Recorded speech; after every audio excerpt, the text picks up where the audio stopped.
To honor your time as well as my own, I'm just going to get right to it. After quite a number of messages in my inbox asking me about what I think Saturn and Pisces will hold for us, I decided to take a deep dive into this last week, but wanted to sit with the information and allow any intuitive downloads to come through before I shared it with you all. And I received many, some in the waking state, some in the dream state, but they are both mirrors of each other. So that's what I expected. The stars are portals for energy, certain archetypal energy and frequencies specifically influencing our planet. They tell a story, but you write the ending. Over the next 3 years, each of us individually and collectively are going to have an area of our life that will be reworked, restructured, and reordered by the planet Saturn. Saturn moved into Pisces March 7th, and Saturn is about strengthening your root system, your base, your foundation, your connection to physicality, to the earth, to density. So it can feel like a very dense, heavy energy. This is a cosmic reordering of our lives.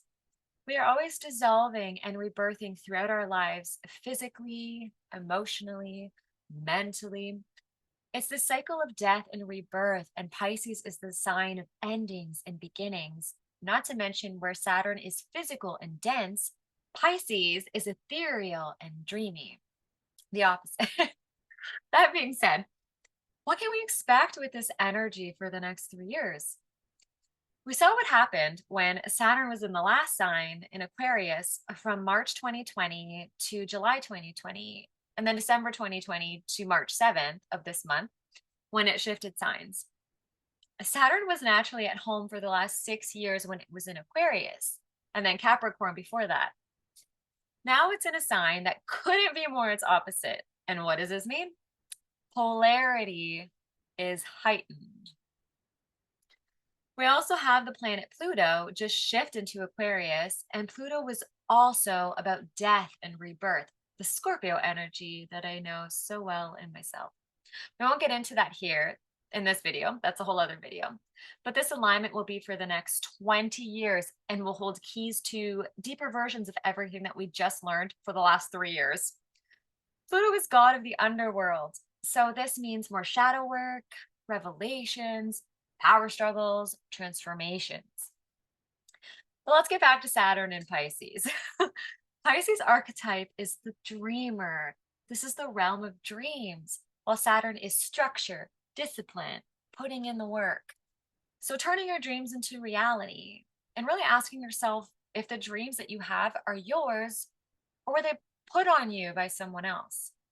Saturn might reroute you, but it's about learning to surrender and trust. Saturn will push you to get serious about your dreams. So this time will be about needing to find the balance. Pisces wants you to let go and flow, and Saturn wants you to get serious and hold on. Like I said, opposites. Saturn and Pisces, I personally believe this is going to be a time of major spiritual revision, where a community makes a decision that they've strayed from their assumed true belief and revises their structures. But it's going to be in so many areas that aren't only involved with religion and spirituality, like even other cosmic perspectives, like astrology, which I've personally been seeing surfacing a lot lately. If you look back at history, when Saturn has been in Pisces, it always brings religious reform, radical change, social upheaval, but also a surge in the arts, music, and socialism. This polarity of chaos and beauty all at once. Just like it's happened time and time again, I believe that there will be a really huge energy of fanaticism or extremism.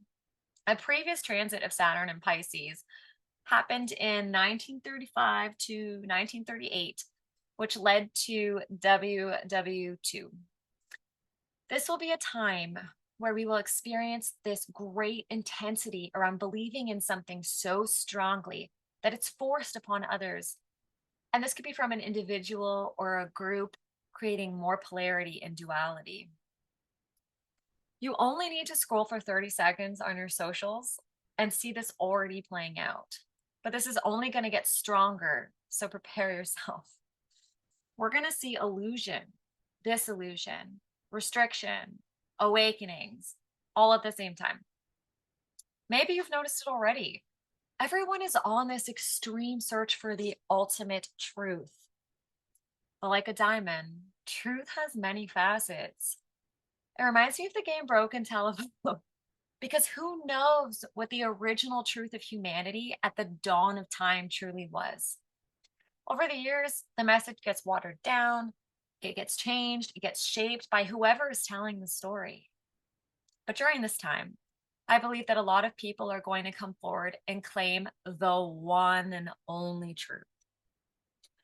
The other day, I had a cosmic download about this when I was mentally sorting through all of this information, and honeybees dropped into my awareness. Thanks, team. More so the unity consciousness within the hive. Imagine the honeybee with me for a moment.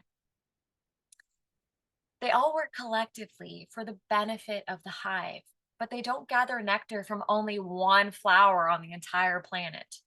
They explore, they adventure, and bring what they gather, what they found, back to the others. One bee doesn't tell the other bee, my flower is the true flower. You can only receive nectar from this flower. No, the bee works to create her own nectar, but always for the greater good of the hive as a whole. They work together for the benefit, for the expansion of them all, but through their own pathways. There is peace to be found in realizing that there is not one truth, but many, which can be challenging in a world veiled in illusion where everyone believes they see clearly. People are going to sink into the illusion deeper or choose to do the work and remove the veil.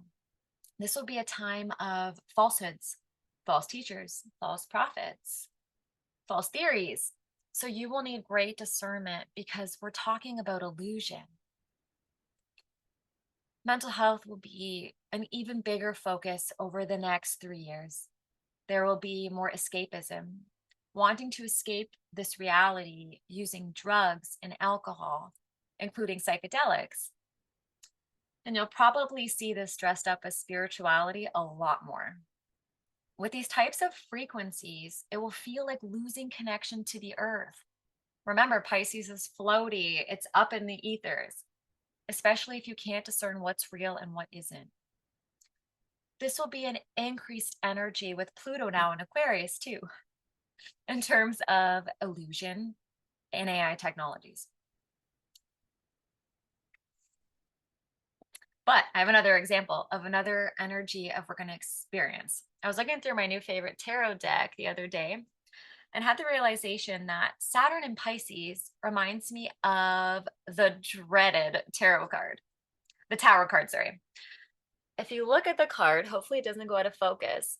The eye of God blasts a tower with fire engulfing the top floors, and then two people are falling.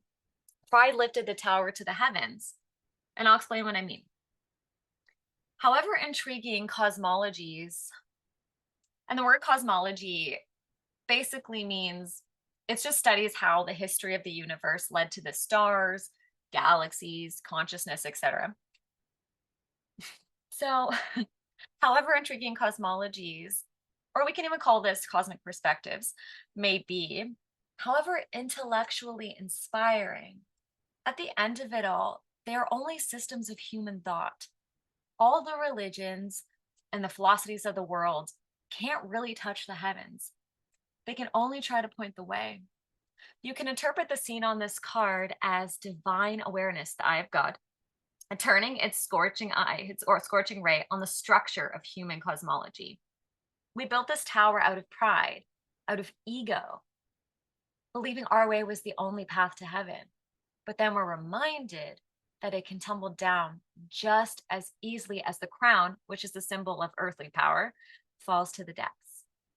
Pure experience and clear awareness can't be replaced by intellectual beliefs, which is what a lot of people are going to fight over with this extreme fanaticism. The tower is a symbol of the status quo, deep rooted or programmed ways of thinking and living. If we are carefully building our security in lifestyle and dogma, this restricts inspiration and ease. Insights about yourself or others becomes blocked by arrogance and pride. Ultimately, the most powerful and the most submissive, its opposite, are essentially equal in spirit. A tower of brick is basically a pile of mud. Attempts to reach heaven through material structure, Saturn, and human directed projects and designs throw us right back to the ground. Another aspect of Pisces that you're going to see is victimhood. That's the lower expression, the shadow.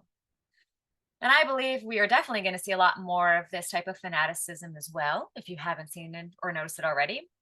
But the higher energy of the sign is the hero, the path of service. You may not have created your wound, but it's your responsibility to heal that within yourself. Victimhood keeps you from accessing your power. This is an intentional program designed by those who want to control. This victim consciousness is going to continue showing up very strongly in the media, in our interactions, in our structures, so that we stay small and keep looking to others to save us. You are either going to go deeper into this illusion of separation, or you will see the disillusion and become the hero of your own life. Before I finish off, I want to say that Saturn is not your enemy. He gets such a bad rep that people become fearful of their Saturn returns. These are all celestial frequencies available to us if we choose to work with them at their highest level. Just so you know, Saturn completes a cycle every 7 years. 29 is only the first return. He continues restructuring your life and trying to bring you back into alignment with your highest purpose throughout your entire life.